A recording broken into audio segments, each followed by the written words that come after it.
just watching the world go completely insane, but Yeah, right. So all my viewers and listeners, Marty and I started talking literally right before this, and I said some of the best conversations happened off camera, so I want to get all of this, and that's exactly what he said to me, is watching the world go insane.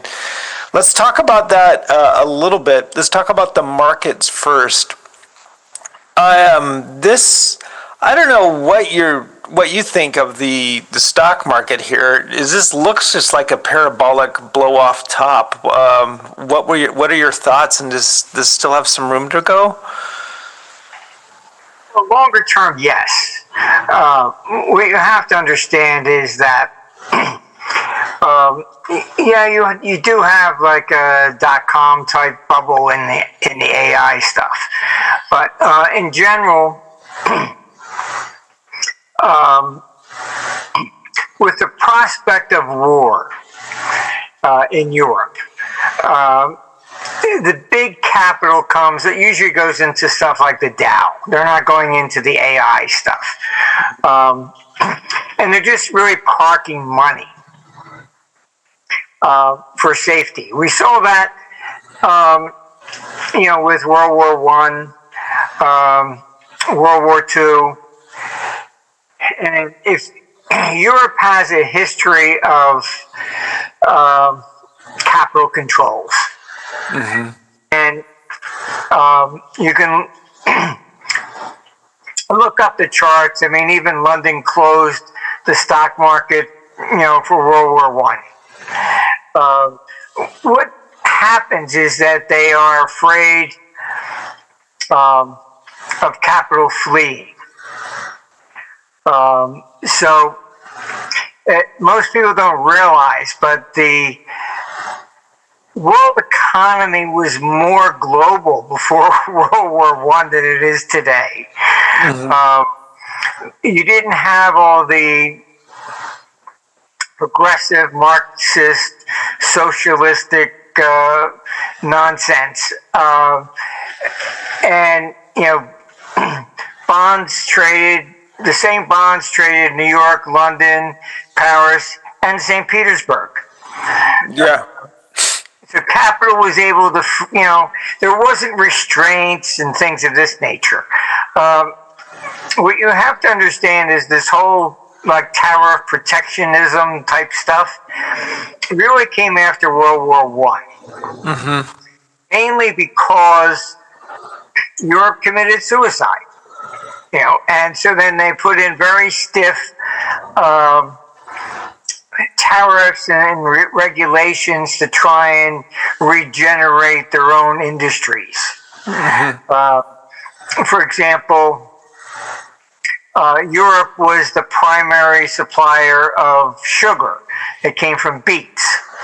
So when World War One happened, the sugar plantations in Cuba exploded.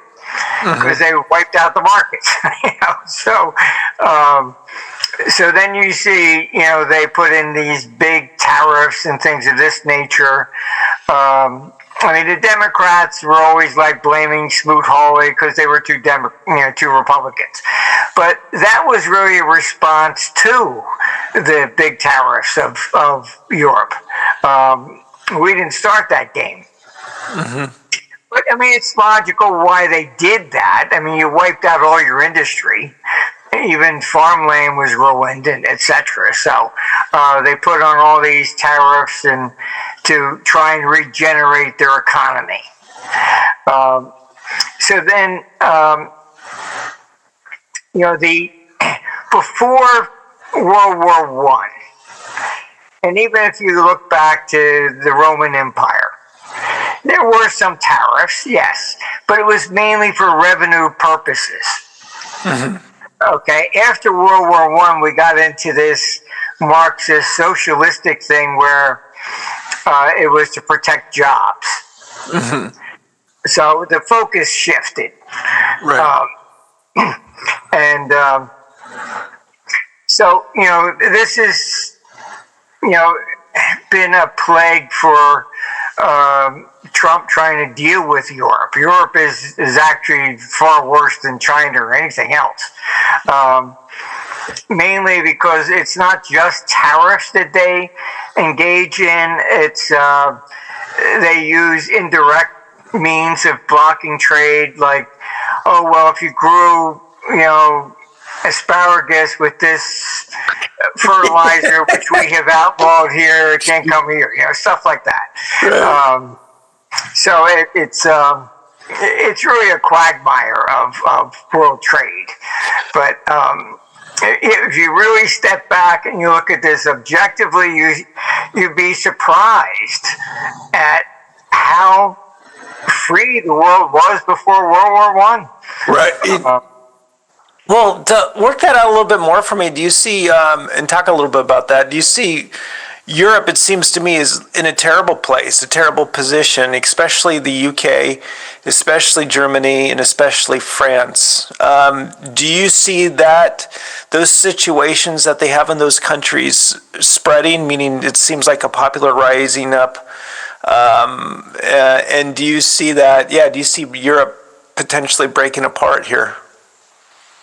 Oh yeah, I mean, our computer has shown, that the EU will collapse. It's, Gosh. I mean, as you know, they called me in when they were creating this thing, and being a trader, I'm not an academic. I mean, I know how you actually do trade in these rooms and stuff. So I warned them that they had to consolidate the debt if the euro was going to compete with the dollar. If I'm a fund manager, I can pick up the phone and I can say, buy me, $10 billion worth of U.S. Treasuries. It's the deepest market in the world. I can't do that with Europe. I still have to make the same decision as if there is no euro. Do I want UK? Do I want, France? Do I want Germany? Because they never consolidated debt. And that was Herman Kohl. He admitted even before he died that he acted like a dictator and that he never allowed the German people to vote because he said he would have lost 7-3. So he took Germany into the euro, but as he was afraid of the population. They would see it, a consolidation debt. They would see it as bailing out Greece or Italy or etc. So he said no consolidation. Now, here's the real problem that we face going forward. It's much more serious than people realize. All right. Take the banking system. In the United States, a bank reserves are treasuries. All right. They're not debt from California. All right. Right. In Europe, because you never consolidated, you have all these banks that have a cornucopia of debt from all the members to be equally fair. So we saw that when Greece went down in 2010. The traders made a lot of money shorting Greece, and immediately they say, who's next? Oh, Spain, And so as you refer to, you have two finance ministers, UK and France, admitting they may need a IMF bailout. Yeah.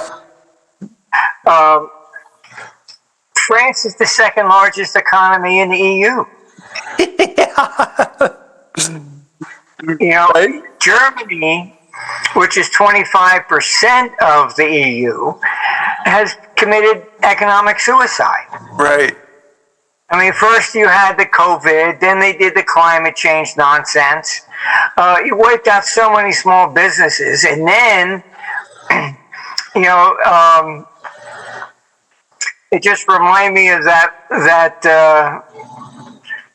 Mel Brooks movie, Blazing Saddles, where the black guy puts the gun to his own head and say, "You move," and the black guy gets it. Yeah. I mean, that's what Germany did to Russia. We're gonna, we're blocking all your energy. Okay, that's really a good idea. And so their energy costs have gone through the ceiling. Right. their industry's falling apart. Then they told the auto industry, oh, you can't do gas. You got to manufacture, electric cars. So you get tens of thousands of people protesting against Volkswagen. Right. It's like, when I say I'm watching the world go insane, it's like whatever stupid decision they could have possibly made, they did. They did. I mean, there's just nothing logical about this. Yeah. The German economy has shrunk at least by 3%. I know, it's crazy. You're talking about the number of jobs, okay? Right. We're not talking about GDP. We're talking about actually the number of possible jobs. Right. Add to that the migrant crisis. Yeah. We had, you can look it up, in 1844, there were gun battles on the streets in Philadelphia. Yeah. Because you had, the Irish coming in, fleeing, the famine over there, but we were in the middle of a recession. Yeah. So it's like, you got a job for 10, well, I'll do it for $8, Yeah. And so that created actual gun battles. So the worst thing you can do is allow migration coming in when the economy's declining. Yeah. Booming, yes, okay. Then there's plenty of jobs. When you're contracting, it's the exact opposite. Mm-hmm. Mm-hmm. So this is your civil unrest rising in Europe. Yeah. It's just a real mess, and so you have people you're paying basically to sit home and watch TV. Mm-hmm. And now you're saying you may need an IMF bailout? Right. I mean, that makes no sense. Yeah. Walk me through the other side of that. Go ahead. No, go ahead. It's just, I just said destroy your economy. Yeah, walk me through the other side of this, meaning, okay, how does Europe get through this, and then what does it look like on the other side? And then let's talk about the U.S., because he had a big auto loaner just went belly up, and the U.S. consumer, it looks like it's at its capacity. But tell me what it looks like on the other side for Europe, if you would. I do interviews from Netherlands down to Palermo. And I would say 3 years ago, when they would ask me that question, do you really think the EU is going to break up? And I say yes. It was maybe a little skeptical. Today, it's, the response is when. They're all pretty much fed up with this. And I found it interesting that even Merz out of Germany came out and criticized the EU over its migrant policies and said, you've gone too far. Yeah. I was speaking to people in the government of Romania, and they were actually ordered by the EU to accept another 100,000 Middle Easterner. What are we going to do with them? Give them free food and lunch money or something? What? You have these people that are, even in the United States, you have a lot of these Democrats that just don't get it. Mm-hmm. I had a friend who always voted Democrat. And when I went to go vote, showed me a picture of a room. Basically, it said all genders. So you know who I'm voting for. They don't get it. We have offices in Thailand, which is the transgender capital of the world. But they're more respectful. They don't say you have to call them a woman. Mm-hmm. They call themselves ladyboys. Mm-hmm. All right. Over here, it's like, oh, it's an insult. You have to call me a woman. You can't call your mother a mother. It's a birthing machine. What is all this nonsense? Yeah.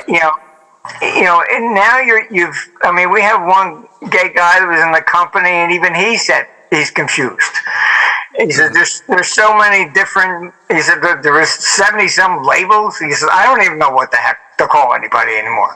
Right. And it's like, it's weird because then I have to say, well, how do you like to have sex so I know what label to use?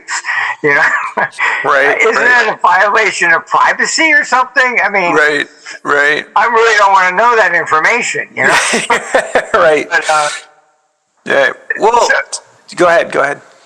So that insanity here, you're seeing that in Europe. Mm-hmm. And that's what's tearing it apart. Once they move from economic equality to all this craziness, migrants, and you have to take them, and burning churches, and in England, giving a guy 22 months in prison because he said he's tired of his money going to migrants who rape our kids. Yeah. He gets 22 months in prison for that. That's crazy. It's, I was asked if I would come over to Britain. I said, I'm sorry, we'll no longer come. Yeah. I said, they'll lock me up for something I said 10 years ago, Yeah. It's I thought about that. It's too big of a risk. Stammer is a typical dictator and this is what you're seeing in Europe. When Vance was there talking at the Munich conference about free speech, they know they're wrong. Mm-hmm. Instead of saying, well, gee, maybe we've gone too far. No, let's punish anybody that says we're wrong. Yeah, right. It's like, Newsom in California. All these companies are leaving. Instead of saying, well, why are they leaving? Well, let's punish them. We'll put an exit tax. Right. This is classic denial from a political standpoint. Right. Yeah, totally. And, I would not invest anything in California. Yeah. Because there's just no possibility of rational reform. Yeah. So the only time you'll get that is in a crisis. Yeah. So they have to crash and burn first before people say, wait a minute, this is too much. And you're seeing that in everywhere, really, throughout Europe. And for Merz to actually come out and criticize the EU about this migrant policy is showing you that even he, who was basically a real globalist, is starting to wake up and say, wait a minute, we got a problem here. It's when everybody came from Europe to America. Mm-hmm. I sat down with them back in '98, to help create the euro and all that. And I told them, I said, you don't know what made America great. And they said, what's that? I said, it was discrimination. Oh my God, how can you say that? I said, because it was fair. Mm-hmm. Whoever was last off the boat didn't get a job until they spoke English. Mm-hmm. So today you ask an American, what are you? Go, I'm half German, half Irish, you don't see that in Europe. Mm-hmm. There are always some exceptions, but the difference is that once everybody spoke the same language, then everybody intermarried. It's that where, in Europe, this is part of the problem with Ukraine, the Balkans, etc. Mm-hmm. You could look it up. We handed like a handful of jets to Greece. Right. And what did they say? Oh, now we can do a sneak attack on Turkey. Right. Another NATO country. Right. Yeah. But this ethnic hatred, between the Greeks and the Turks. Go back to Alexander the Great. Yeah. It's good luck solving that. The Balkans, it's all the same. my doctor is basically, from Serbia, and she'll say, oh, those damn Armenians. I mean, Right. these things live on, and they're Generations. passed from generation to generation. Yeah. It's kind of like Iran versus Israel. Yeah. You really you're talking about my God against your God. I mean, where's the negotiation? Yeah. Good luck. Good luck. There's some things you just can't do. Yeah. Talk a little bit about what's going on in the U.S. here. You just had, again, are the banks really that much in trouble here in the U.S.? Yeah. And do you still see money flowing here to the U.S.? Because it looks like it's really bubbly. Right now, it looks as though, with the possibility of peace talks, you're getting the crack back down in gold and silver, etc. And this is all capital flows. All right. As I've said, before, I was in the gold business back in the 80s, and gold went from 100 to 400 between 76 and December 79. But it went from 400 to 875 in the last 6 weeks. Why? That's when Russia invaded Afghanistan. So it's not inflation. It's geopolitical issues. This is why the central banks have been buying gold. They don't care if it's going up or down. Don't look at them as a trader. All right? If Europe goes to war with Russia and they lose, their bonds are worthless. Yeah. Just like Confederate bonds, okay? They look pretty, framed up, very nice, but that's all you're going to get out of it. This is why, I think the worst part of the Biden administration was that they wanted him there because, basically, he wasn't really there. Right? So the bureaucracy really got to run everything. And so I find it very curious. You had Garland, you had Blinken, and you had Victoria Nuland running the State Department, Department of Justice. All three claim to be from the Ukraine region. All three claim that their families are persecuted by Russians.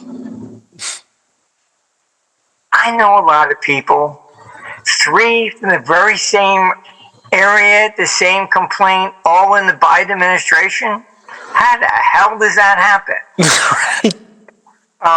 Right. That's beyond coincidence. Yeah. And it was Blinken that took Russia out of SWIFT. This is the typical neocon bullshit, really. Oh, if we punish the Russian people, they'll overthrow their government and they'll give them a ticker tape parade and thank them. It has never happened once. Yeah. Yeah. All right. We imposed sanctions on Castro in Cuba in 1960. They are still there. Yeah. Yeah. We imposed sanctions on Iran, 1979, to overthrow their government. Ayatollah is still there. Yeah. This asinine theory that they have does not work. You cannot show me one incident where it actually worked. Right? Yeah. So when Blinken removed Russian banks from SWIFT, what happened? That sent a red flag to everybody else. Yeah. If we don't do what Blinken orders us to do, he'll do it to us. So that created BRICS. BRICS had nothing to do with gold or anything else. It's geopolitical. He even threatened China. If you continue to help Russia, we'll do the same to you. You idiot. Right. I mean, the guy belongs, in my opinion, I think he belongs in prison. Yeah. Right. He's usurped American power for personal issues. And that'd be kind of like Trump sending the Washington, agricultural department to go cut his grass down in Florida. Right. You just can't do stuff like this. And so China, that created BRICS. Yeah. China started dumping U.S. debt and buying gold. Buying gold, yeah. Why? Because gold's neutral. It doesn't matter. And with Blinken threatening World War III to China, they held 10% of the U.S. national debt. You go to war with them, you think we're going to pay the interest on that? Forget it. They'll default. Right. You always do that in war. Yeah, do you see that continuing? Do you see them continuing to buy not only China, but all the other central banks around the world? I think the 2,000-pound gorilla in the corner of the room is the EU. You just had even the UK representative coming out. I think he just came out, within the last 24 hours, saying that NATO can send troops into Ukraine. Yeah, that's crazy.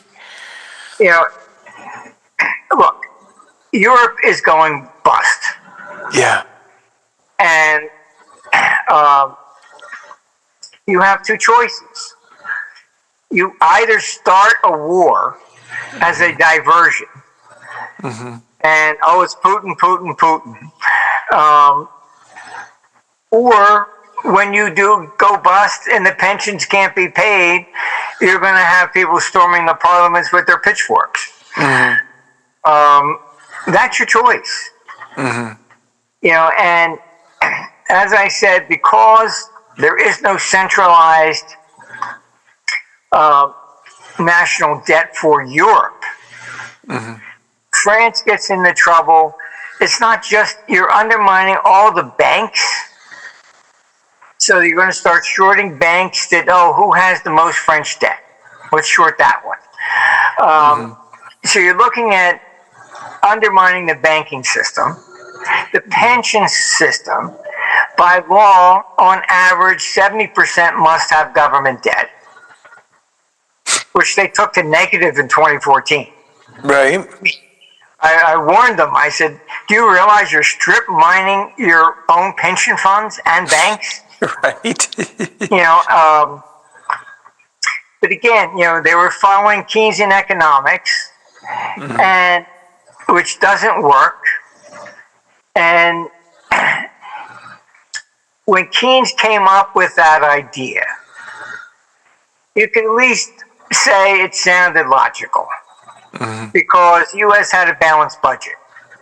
So raising interest rates, lowering interest rates affected us. But today, the government's the biggest borrower in the room. Right.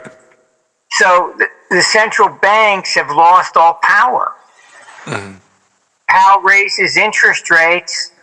Do you really think somebody in Congress says, they want us to spend less? Yeah. Never going to happen. The interest expenditures just explode. We're at $1 trillion this year, where when Ronald Reagan came to power, the national debt hit $1 trillion. Yeah. So it's a mess. It's a mess. Yeah, well, on that note, do you see more of a deflationary scenario playing out there with a significant correction in asset prices, or is there just too much, especially here in the U.S., or is there just too much money flowing here to the U.S. and there's too much monetary inflation? The Fed has been reducing its balance sheet. Okay, so it gets criticized if it tries to raise interest rates to reduce inflation. So basically, it reduces its balance sheet in the alternative.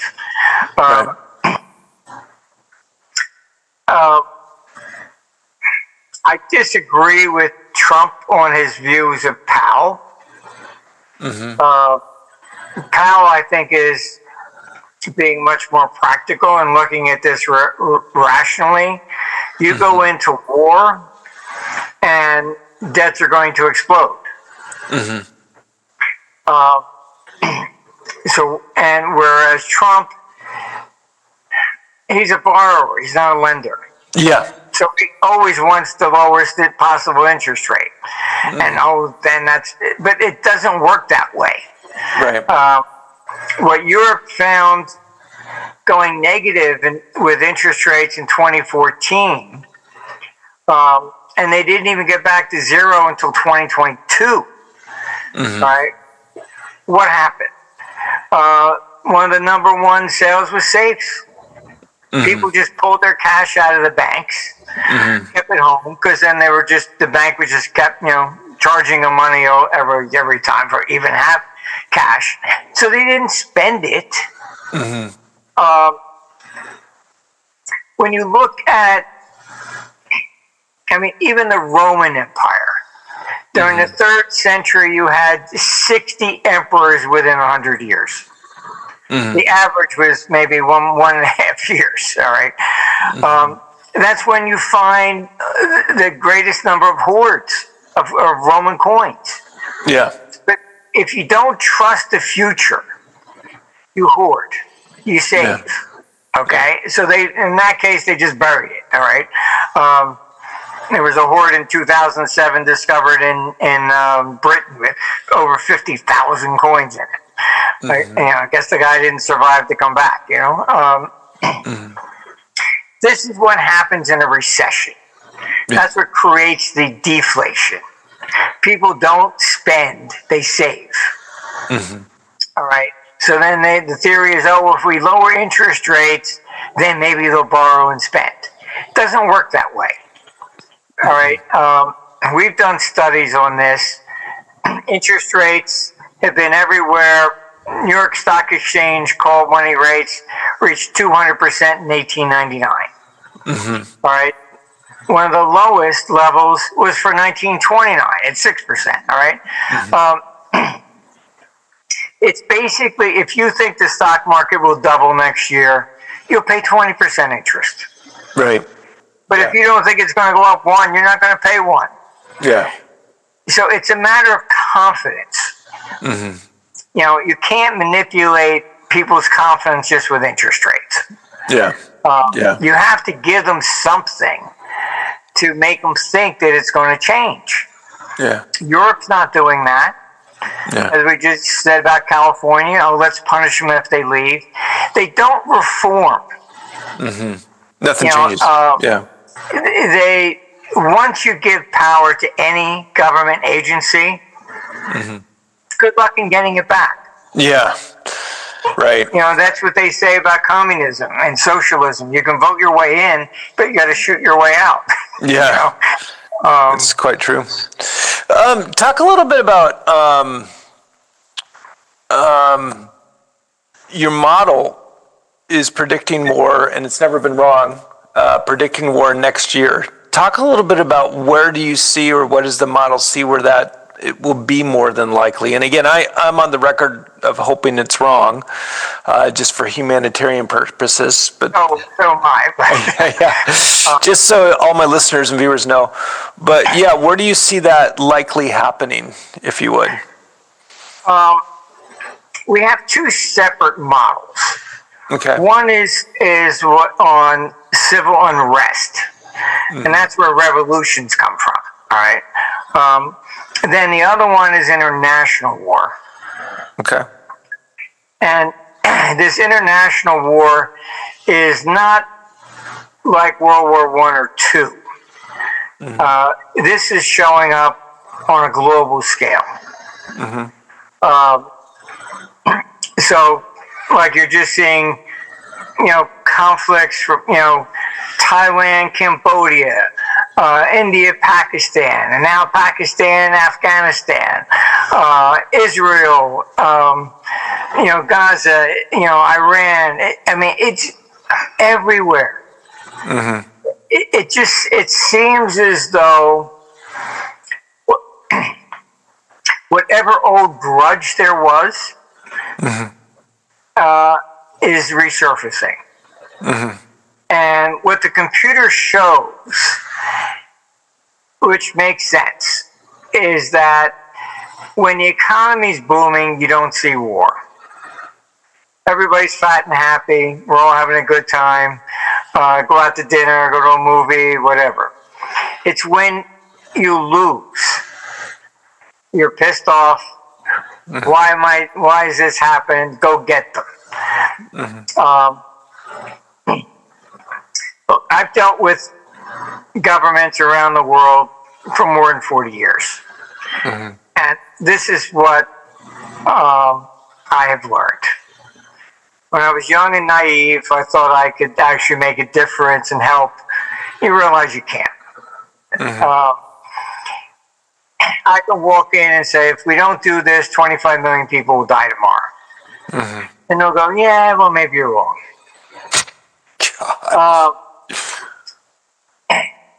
From a politician's standpoint, if I want to run for Congress, and I say to you, look, vote for me because I saved your job. You're going to look at me and say, how do I know I would have lost it? It's better you lose it. Then I say, vote for me, I'll get the guy that did it. Yeah. This is why, I was getting called into different, committees and crashes and stuff like that. And it became very frustrating because I saw they do the same thing all the time. Even when I was called into 87 crash, first words, we're going to find the guy that shorted this market and forced it down. And I just said, excuse me. Do you realize every investigation began with those same words since 1907 and nobody has been found? But it's always the same thing. It's never changes. And the most frustrating part, somebody steps up, oh, we should do this. Oh, that's a good idea. Let's give it a try. Never have I seen, even one time, any committee ever say, has anybody done this before? Did it work? They don't ask that question. Yeah. They don't really care. I don't know, history books have been banned in Washington or Brussels or something. Yeah, right. What do you have any expectation or anything that you're looking for from really now until the end of the year or really going into New Year? Is it just the acceleration of potential war or acceleration of money printing or a debt bomb explosion? What expectation do you have? The computer is showing a panic cycle both in war next year as well as in the euro. And I would expect, even taking the Middle East, to me, they're the same as our neocons.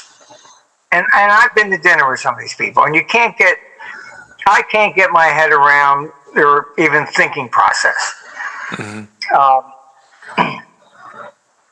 only way I can explain it is fine from the 50s and the 60s and the 70s, they hated communism. And so when communism fell, it suddenly, they didn't care. It just turned into, because I was in Washington at the time, Reagan wanted to go meet with Gorbachev, and they wanted to stop that. And they said, oh, they couldn't call him a communist anymore, so they said, oh, you can never trust a Russian. So,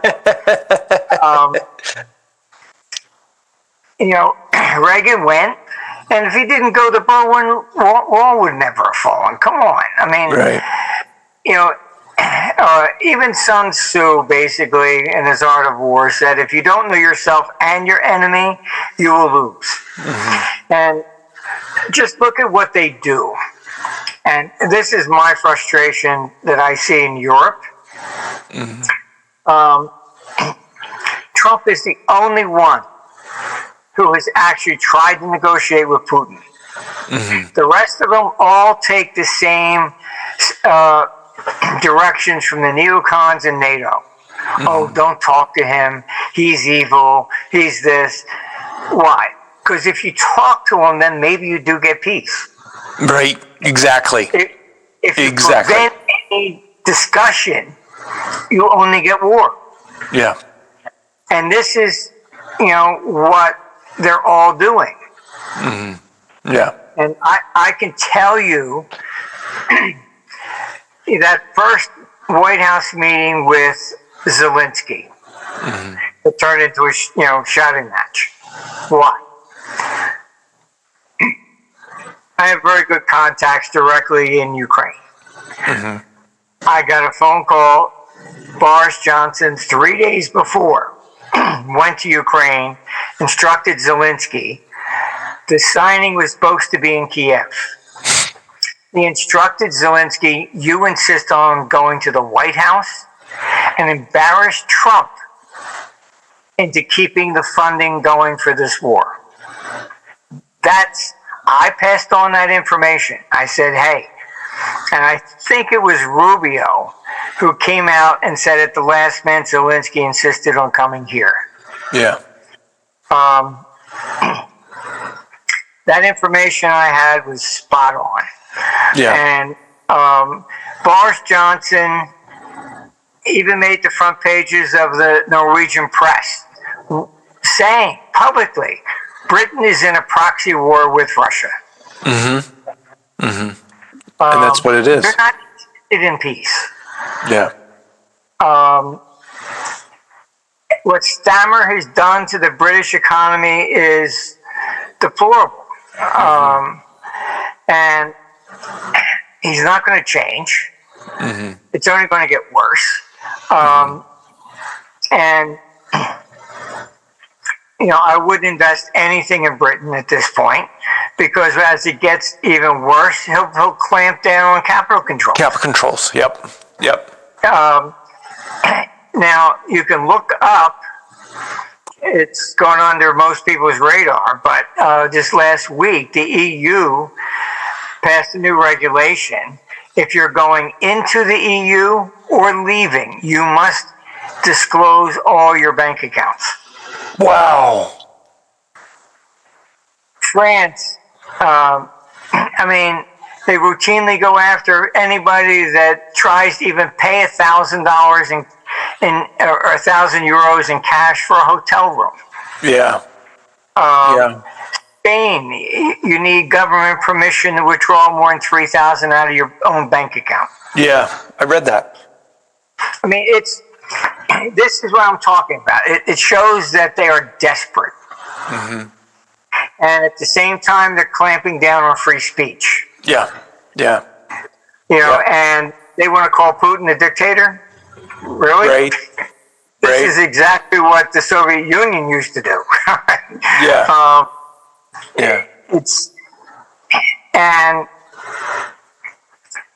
So I don't see this as getting any better. When the computer's showing a panic cycle for the euro next year, I think we have to be careful here. I was asked to do a report, which I'm hopefully going to have out by tomorrow for Washington on any possible peace plan with Russia.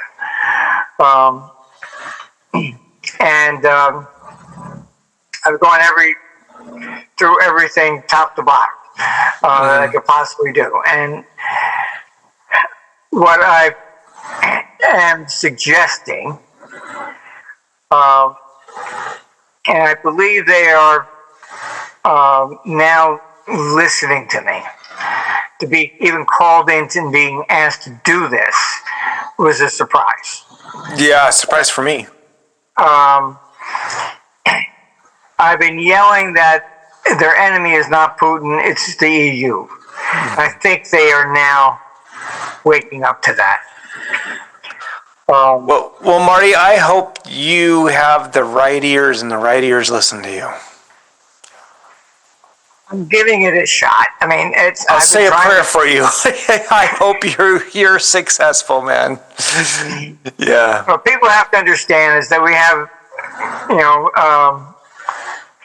probably the most sophisticated AI computer in the world.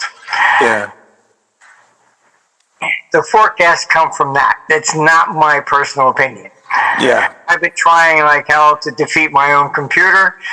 I lose. Yeah. So it's not something I want to see either.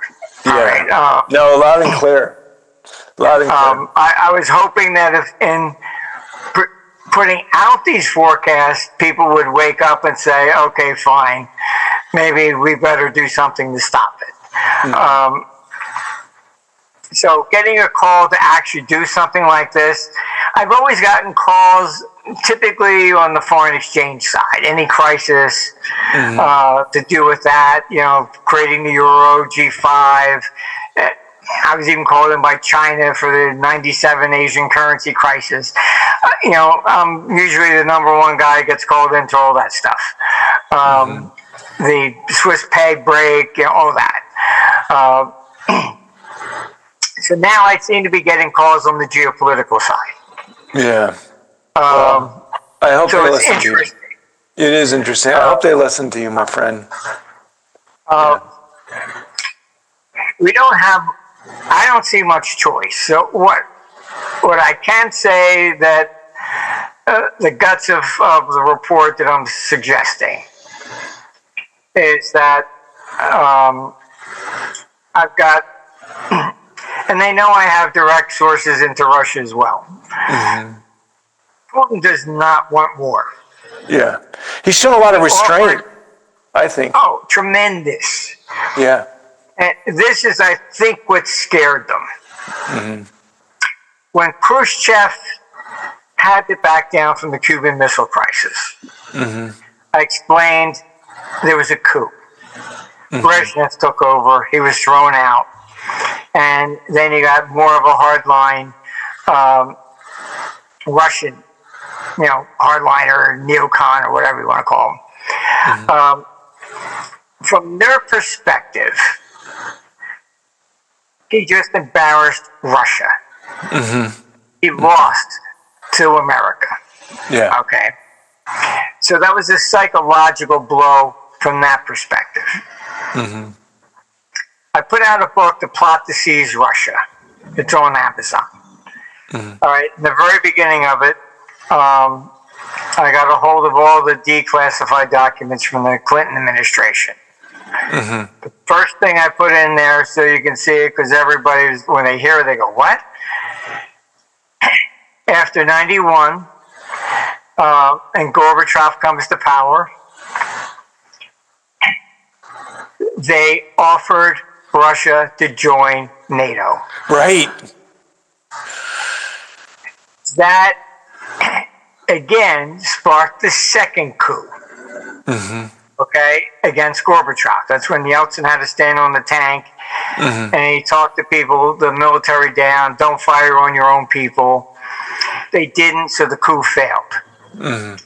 So what I have been warning them, you better not try to embarrass Putin so that he has to leave Ukraine with his tail between his legs. You do that, you're going to get a third coup. Yeah. And next time, you're getting somebody like Medvedev or the real hardliners, and they are just their version of our Lindsey Graham. Yeah, they're not going to show restraint. They'll be dropping nukes. And plus, you got Kalis, who is the number 2 now in the EU government, the former PM of Estonia. She's a ruthless neocon. And she met with a foreign minister from China. And I know because I had people that were actually there, let me know what happened. She was trying to browbeat China into withdrawing all support for Russia.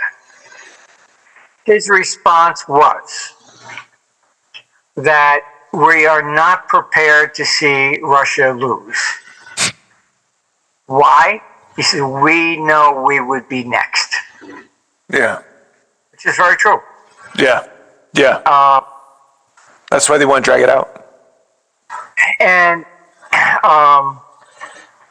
they now know that this is not a war with Ukraine. This is a war with NATO. NATO. Yep. I mean, all the Ukrainian troops were trained by NATO. Yeah.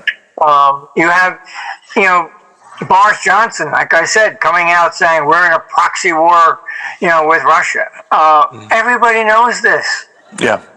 Yeah. They know that it's not Ukraine anymore. Yeah. It's east for west. Yeah. It's Russia versus NATO. That's what I'm more concerned about. So what I have suggested, and I think it will be on our site tomorrow, and I'm going to allow everybody to download for free because I'm giving it to Washington, so let everybody in the world see it. But basically what I'm saying is, like, for example, Putin proposed in Alaska creating a tunnel and cooperation in Antarctica and in the Arctic. But people don't know. You've heard about rare earths, but I don't think they really understand what's going on. China has a virtual monopoly on rare earths. Right, yeah. For us to produce one F-35, it takes 920 pounds of rare earth. All right. This is why Trump was talking about Canada being the 51st state. Yeah, that makes sense. And Greenland. Yep. All right. It's more of a national security standpoint. Yep. All right. Yep. Ukraine, my sources there, Zelensky is trying to say, our rare earths. Rare earths are not really rare. What it is that you rarely find a strong concentration of them to make it a viable mining project. China has that. Yeah. So does Russia. Yeah. Russia has the technology to even do that in frozen land. We do not. So my proposal, I'm hoping that you're going to listen, all right? We drop the sanctions against Russia. We allow American companies to do joint ventures with Russia for rare earths. What will that do? I see it as two strategic goals. One, it puts NATO on notice that we are going in partnership with Russia. With Russia, yeah. Two, it would help to resurrect the Nixon-Kissinger divide and conquer between Russia and China. Russia is also dependent on China for rare earths. So they have an incentive to do such a joint venture. We have the capital, they have the know-how. Okay, so if we do a joint venture, allow American companies to go in, and I suggest that to give them confidence to do so, is that the U.S. and Russia gives a joint guarantee against any assets being appropriated. Yeah. Marty, I got another interview really in about 30 seconds here. How can people find this proposal? Is it going to be on your website, and how do people find you? The website's armstrongeconomics.com. It's free. You don't have to put in an email or anything. We don't even sell advertising, and hopefully it should be on there by tomorrow. Yeah. Well, everybody, this interview will literally get 100,000 views. So I will link to it as soon as you put it up. So I got to run, and you're a busy guy too. I want to thank you so much. I'd love to have you on again really soon, within the next 4 to 6 weeks. All right, take care of yourself. Thanks, Marty.